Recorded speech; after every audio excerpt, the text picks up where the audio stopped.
Bonjour à tous, je voulais faire une vidéo ce matin pour vous montrer dans la journée de mardi, puisqu'on est mercredi matin, voilà comment ça s'était passé au niveau des bandes de Bollinger en H2 et pour vous montrer la pertinence de celle-ci. Et donc évidemment j'ai trouvé tout au départ cette pertinence sur le câble, donc j'ai repris le graphe du câble puisque hier c'était vraiment très parlant. Donc voilà, donc pour ceux qui connaissent déjà ma façon de trader, sur ces scalps gourmands, hein, encore une fois, je vous rappelle, c'est du 15 minutes, il y a les 3 nuages Ishimoku, H4, H1 et 15 minutes. La bande de Bollinger en réglée en H2. Et on ne bouge pas de cette frame, enfin je veux dire de le H2, on la bloque en H2. Et on se sert du Shinku et du Shinku 15 minutes et des bandes de Bollinger exclusivement. Les prix, on s'en occupe évidemment, mais c'est vraiment voilà ce qui fait foi.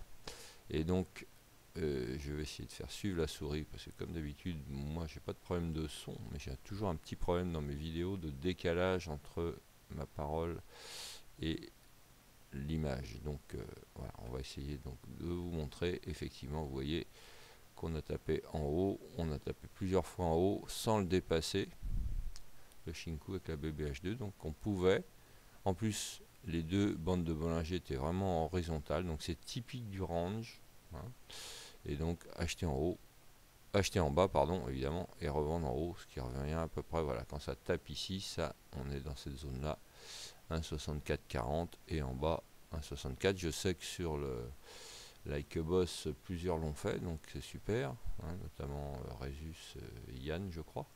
Moi, je l'ai joué une fois, deux fois, puis après, évidemment, j'étais occupé, j'étais loin du PC.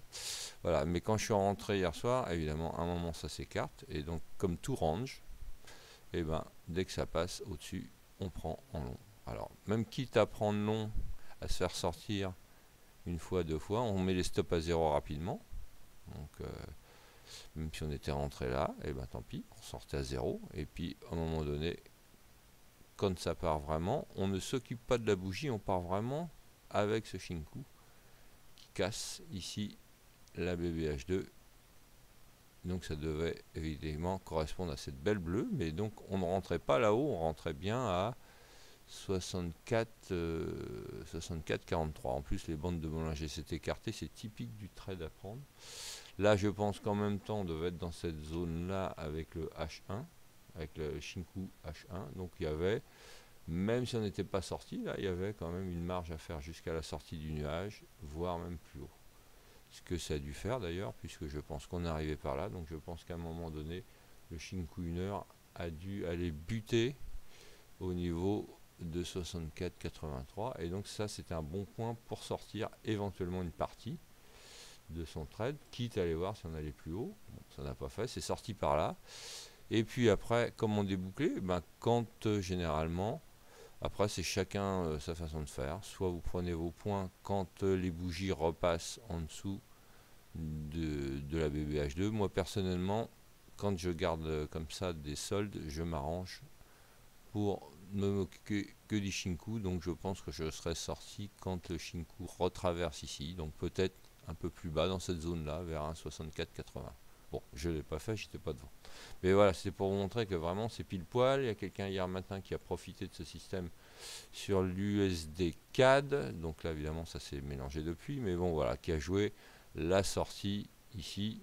Et puis ça correspondait au H1 ici, aux 15 minutes ici, à l'envolée des prix donc sur l'USD CAD, tout là-haut.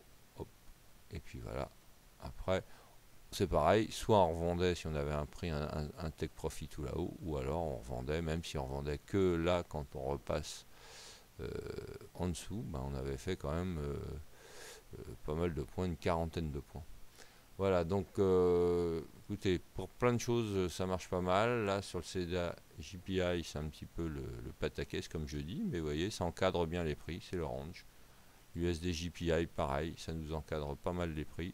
Bon, c'est pas sorti pour l'instant, donc on reste dedans.